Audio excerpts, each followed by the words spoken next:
भगवान महावीर की प्रयोगशाला में हम हर रोज कुछ सीख रहे हैं। जिस प्रयोगशाला में हमें सिखाया जाता है कैसे उठना है, कैसे बैठना है, कैसे बोलना है, कैसे चलना है, कैसे खाना है, कैसे रहना है, कैसे सोना है, इस संसार में गृहस्थ जीवन में सुखपूर्वक कैसे रहा जाए, उसके लिए परमात्मा ने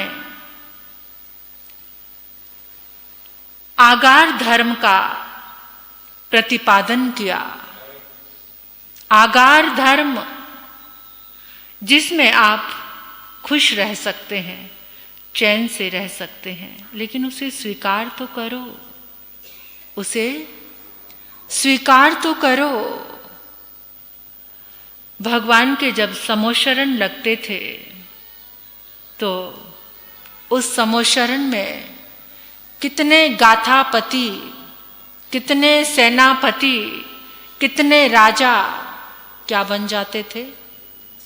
श्रावक धर्म को स्वीकार। वो आत्माएं ऐसी होती थी कि एक बूंद भी डालो तो अंदर जाती थी, उसी समय धर्म में प्रवेश हो जाता था। आप सभी जानते हैं मृत्यु निश्चित है, वो आनी ही है, कभी भी आएगी। फिर भी हम इस संसार को छोड़ने को तैयार नहीं हैं। कैसे छोड़ना है? सिर्फ मर्यादित हो जाना,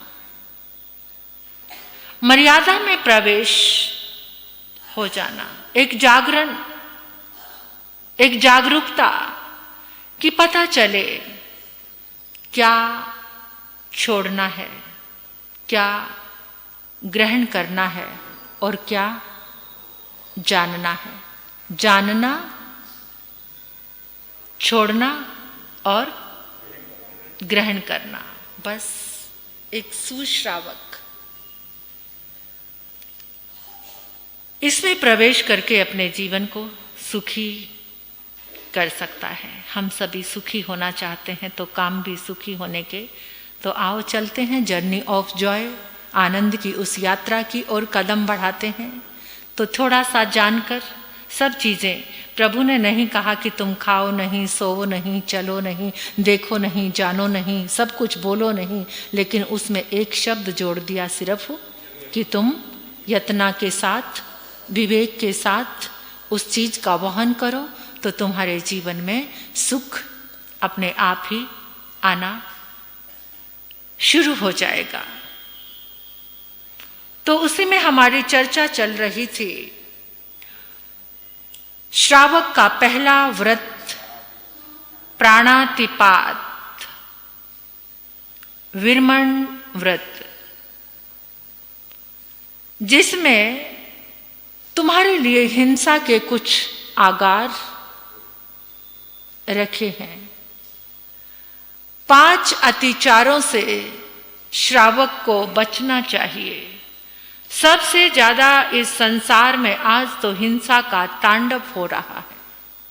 अनेकों तरह की हिंसा है, भाव हिंसा, शब्दों की, मन की, वचन की, काया की, ये 3 प्रकार से हिंसा हो रही है। और हिंसा से दुर्गति, कष्ट, दर्द, दर्द की यात्रा प्रारंभ हो जाती है हिंसा से। सबसे बड़ी 2 चीजें आपके सामने आ रही थी, भोजन और सौंदर्य के साधन। इसमें, इस विश्व में सबसे बड़ी हिंसा के ये 2 ही स्रोत हैं। पहले भी सब खाते थे, पेट तो सबका भरता था, जॉइंट फैमिली होती थी, इतने अच्छे से प्रेम के साथ सब भोजन करते थे।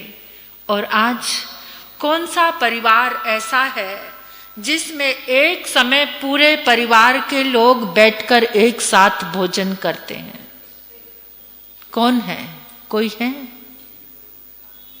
2-3 हाथ खड़े हैं, भाग्यशाली हैं आप। कम से कम उस घर का सौभाग्य कभी बाहर नहीं जाएगा जो कम से कम एक समय बैठकर पूरा परिवार एक साथ भोजन। उस घर में दिवाली है, उस घर में होली है, उत्सव है वो घर जहां पूरा परिवार एक साथ बैठकर आपस में बातों का आदान प्रदान होता है।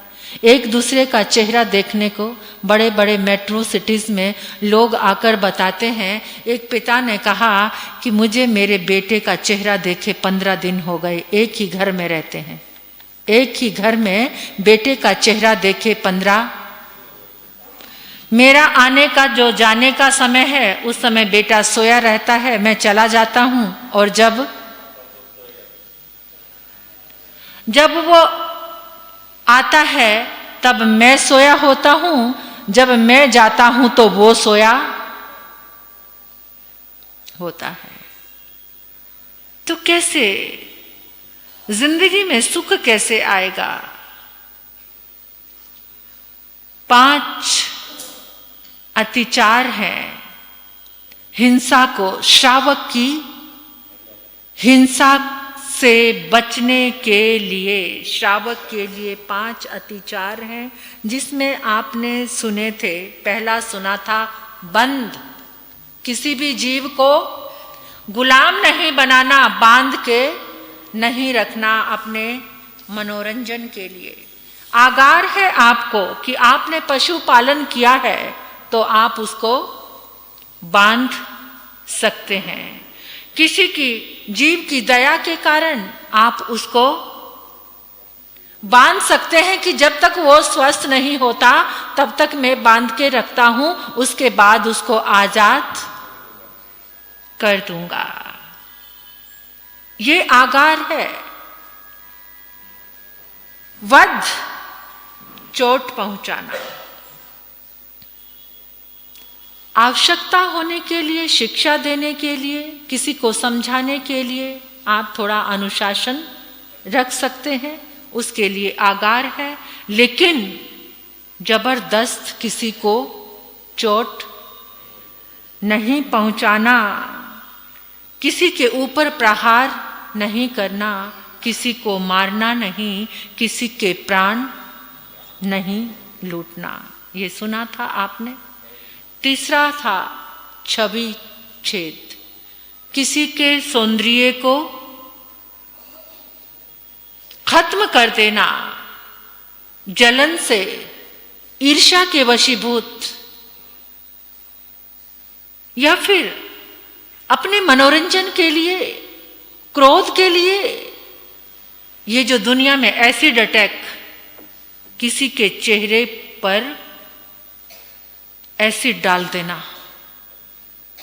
उसके चेहरे की सौंदर्य को नष्ट करने के लिए, जलन के कारण, ईर्ष्या के कारण, द्वेष के कारण, ये द्वेष, ये क्रोध के कारण, कितना भयंकर है ये क्रोध, जानते हो आप? चंड कौशिक के बारे में सुना है ना? अगर क्रोध पर लगाम नहीं लगाई जाए तो उसका क्षेत्र बढ़ता ही चला जाता है। जो मुनि था, साधु था, उसको क्रोध आया, उसका जो क्रोध सीमित था किसके तक? शिष्य तक, उपास्य तक, स्थानक तक। स्थानक में क्रोध आया था उसे। जब शिष्य ने बार बार कहा कि आपके पांव के नीचे आके गुरुजी मेंढक मर गया, मेंढक मर गया, और वो बार बार समझा रहा, अरे भाई पहले से ही मरा हुआ था। लेकिन वो शिष्य भी इतना ढीठ था कि वो बार बार, गुरुजी आपको कल्पता नहीं भोजन करना, आपको कल्पता नहीं सोना, आप पहले प्रायश्चित करो। दोनों अपनी अपनी बात पे अड़े हुए थे, और जो अपनी अपनी बात पर जहां अड़ जाए वहां एक चंड कौशिक का जन्म होता है। जहां दो व्यक्ति अपनी अपनी बात पर अड़े रहे, कोई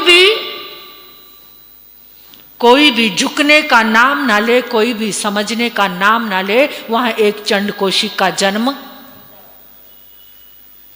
होता है। देखिए, वो गुरु को क्रोध आया, क्रोध में टकरा गया किसके साथ? फिर उसका जन्म कहाँ हुआ? वो एक सन्यासी बना आश्रम में मिथ्यात्वी रूप में। पहले उसका क्रोध कहां तक सीमित था? स्थानक तक। अब उसका विस्तार हो गया, आश्रम तक पहुंच गया। आश्रम में और क्रोध उसका, और ज्यादा क्रोधी, और भयंकर क्रोधी। और जब उस क्रोध में फिर उसके प्राण गए, मिथ्यात्वी तो बन ही चुका था, फिर उसके प्राण गए क्रोध में, तो अब उसका क्षेत्र विस्तार क्या हो गया? जंगल। उस क्रोध का विस्तार, क्षेत्रफल कितना बढ़ गया? स्थानक से आश्रम, आश्रम से जंगल तक उसके क्रोध का विस्तार। पहले तो वो क्रोध मन में था, अब चंड कोशिक बनके वो क्रोध आंखों में भी इतना फैल गया। इसलिए क्रोध पर लगाम दो। क्रोध के वशीभूत होकर जो जीवों की हत्या करता है, उसके अंगों को काटता है, अंगों का छेद करता है, उसको सौंदर्य विहीन करता है, उसकी गति, उसकी मति, उसका जीवन कैसा हो सकता है?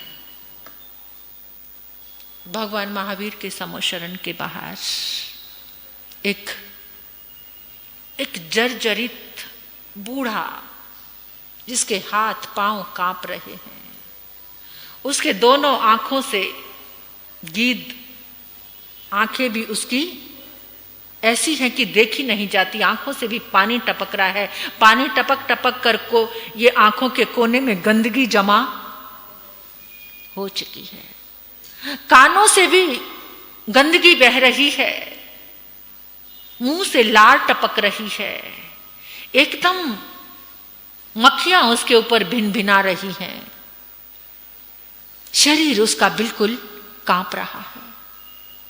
गौतम स्वामी ने देखा, गौतम स्वामी देखकर हैरान हो गए और प्रभु को कहने लगे, प्रभु क्या संसार में इससे बढ़कर दुखिया कोई होगा? संसार में इससे बढ़कर कोई दुखी हो सकता है? प्रभु ने कहा कि हाँ गौतम। गौतम स्वामी कितने मासूम थे, कितने भोले थे, कितने सरल थे। 4 ज्ञानी होने के बाद भी एक एक छोटी से छोटी बात अपने परमात्मा से पूछते थे। इतना समर्पण भाव था, और वो समर्पण भाव, उस विनय ने उनको लब्धिधारी बना दिया। लब्धि के स्वामी बन गए वो विनय धर्म के कारण। हाँ गौतम, इससे भी दुखी कोई है? कौन है प्रभु? मैं उसको देखना चाहता हूं। तो जाओ मृगावती रानी के एक पुत्र को देखकर आ जाओ, फिर तुम्हें समझ आ जाएगा कि इस संसार में उससे बढ़कर दुखिया और। गौतम स्वामी गोचरी की गवेषणा में पहुंच गए। रानी मृगावती के यहाँ पर आहार लेने के बाद उन्होंने अपनी इच्छा व्यक्त की, तुम्हारा पुत्र मैं देखना चाहता हूँ। रानी ने सजा संवरा सुंदर सलोना राजकुमार बुलाया, दर्शन करवाए। प्रभु ये मेरा पुत्र है। उन्होंने कहा ये पुत्र नहीं, जो पुत्र तुम्हारा तहखाने में है। प्रभु आप जानते हैं कि मेरा पुत्र एक तहखाने में है? हाँ, जब आप जानते ही हैं तो कृपा करो उसको दर्शन दे दो। गौतम स्वामी जब तहखाने की सीढ़ियां उतरने लगे तो मृगावती रानी ने कहा, भगवान अपनी नासिका ढक लो। क्यों? वहां इतनी दुर्गंध है कि आप नासिका ढककर ही वहां पर जा सकते हैं। मुस्कुराते हुए गौतम प्रभु कहने लगे, जो संत होते हैं वो सारी इंद्रियों के विजेता होते हैं।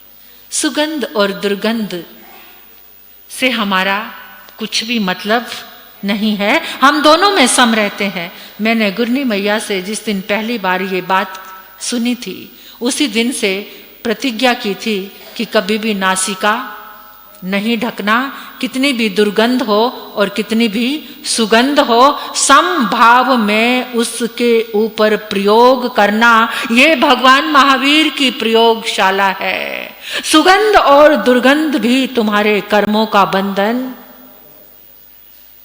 किसी के पास से दुर्गंध आ रही हो, उसके पास खड़ा रहना, अगर तुम्हारे भाव स्थिर हैं तो तुम्हारी साधना प्रारंभ हो जाती है। इतनी सूक्ष्म है ये साधना के मार्ग। चले गए प्रभु नीचे, गौतम स्वामी नीचे गए और देखा वहां पर एक बिस्तर पे एक मांस का लोथड़ा पड़ा हुआ है। मांस का लोथड़ा जिसके आंखों की जगह 2 छिद्र है, कानों की जगह 2 छिद्र है और ये मुंह की जगह एक बड़ा सा छिद्र है। हाथ पांव के नाम से थोड़े से अंकुर से जैसे निकलते हैं, कुछ भी नहीं, केवल गोल गोल मांस का पिंड। गौतम स्वामी देखकर हैरान रह गए, इस जीव आत्मा ने क्या कर्म किया इसने, जो इसको इस रूप में राजा के घर में भी ये तहखाने में उसी समय दासी भोजन लेकर आई और रानी ने तो अपनी नासिका, चेहरा, मुंह सब बांधा हुआ था, दासी भी बांध कर आई थी और उसी समय वो मांस का लोथड़ा इधर उधर लुढ़कने लगा। गौतम स्वामी पूछने लगे, ये क्या हो रहा है? इसको बहुत भूख लगी हुई है। दासी जो भोजन लेकर आई थी, फटाफट उसके मुंह में वो भोजन डाला और वो फटाफट सारा का सारा भोजन निकल गया। इतनी शीघ्रता में वो सारा भोजन, भूख ऐसी कि जन्मों जन्मों से वो भूखा है। उसी समय एकदम दूसरी तरफ लुढ़का और सारी वॉमिट कर दी उसने। जैसे ही वॉमिट की, फिर उसी वॉमिट को वापस खा गया। ऐसा भयानक दृश्य देखकर गौतम स्वामी के रोम रोम में सिहरन हो गई और वो बड़े ही भारी कदमों से प्रभु के पास लौटकर आए और चरणों में बैठकर, भगवान प्रभु, ऐसा जीव आपने सत्य कहा कि उससे बढ़कर इस दुनिया में कोई दुखिया नहीं। उसने क्या कर्म किया? प्रभु कहने लगे, गौतम, वो एक गांव का मुखिया था। जंगल के जंगल कटवाकर कोयले उस लकड़ी के बनवाता था। वो इतना शक्तिशाली हो गया था, पशुओं के अंगों को काटने का उसका एक व्यसन सा हो गया था। वो पशुओं के अंगों को काटता था, उनके छवि का छेद करता था, शोभा विहीन कर देता था। इतने दुष्कर्म करने लगा जैसे अंदर से उसका सब कुछ मर गया और वो दूसरों को दुख दे करके खुशियां मनाने लगा। उन खुशियों का परिणाम ये देखो तुम्हारे सामने, तुम देख कर आए हो कि जो उसने कर्म किया उसका परिणाम, उसका सब कुछ छिन गया। अब वो कब तक कर्म भोगेगा, भोगता रहेगा उस दर्द को। ना उस दर्द को किसी को व्यक्त कर सकता है, ना किसी को कह सकता है। हर पल वेदना, हर पल दर्द, हर पल वेदना। ये छवि छेद जो दूसरों को शोभा। इस भारत की कितनी बेटियां ऐसी हैं जो एसिड अटैक की शिकार बनी हैं। क्रोध, लालसा, कितने लोग ऐसे हैं, कितने जीव गलियों में घूमते मैं देखती हूं कि इंसान उनकी शोभा को मिटाने के लिए कान पूंछ। कभी ऐसे कर्म में अनुमोदना भी मत देना, उसके लिए जागरूक होना ये श्रावक का धर्म है। अति भार रोपना, अधिक भार लादना, पूरा दिन भार लादे रखना, पूरा दिन नौकर से काम कराते रहना, भोजन के समय में भी उठा उठा कर काम करवाना। चाहे आजकल तो पशु तो कम हो गए हैं, आप लोगों के पास तो नहीं है, लेकिन दास दासी, सेवक सेविका, चाहे वो आपकी शॉप पर है। आजकल तो वैसे जमाना बदल रहा है कि जो सेवक हैं वो तो मालिक के जैसे जमाना बदल गया है। जिस समय की ये बात हो रही है, आप किसी को कुछ नहीं कहते, फटाफट जाने को तैयार। इतना सा शब्द किसी को नहीं बोल सकते, बल्कि आप उनकी जी हजूरी आजकल करते हैं। समय बदल गया है, लेकिन फिर भी जहां जहां आपको लगता है कि कहीं ये अतिचार हमारे जीवन में है, तो उससे बचाव। भत्त पान विच्छेदिका, भोजन खान पान में बाधा पहुंचाना। बाधा पहुंचाना ये नहीं कि जो आपके आश्रय में है आप उसी को बाधा पहुंचा रहे हैं। भगवान आदिनाथ ने बैलों के मुंह पर क्या बांधा था? छीका लगा दिया था। कितनी घड़ी के लिए? 12 घड़ी के लिए लगाया, और विद इंटरेस्ट क्या मिला? 13 महीने तक भोजन नहीं मिला। भोजन में अंतराय और भी तरीके से होती है।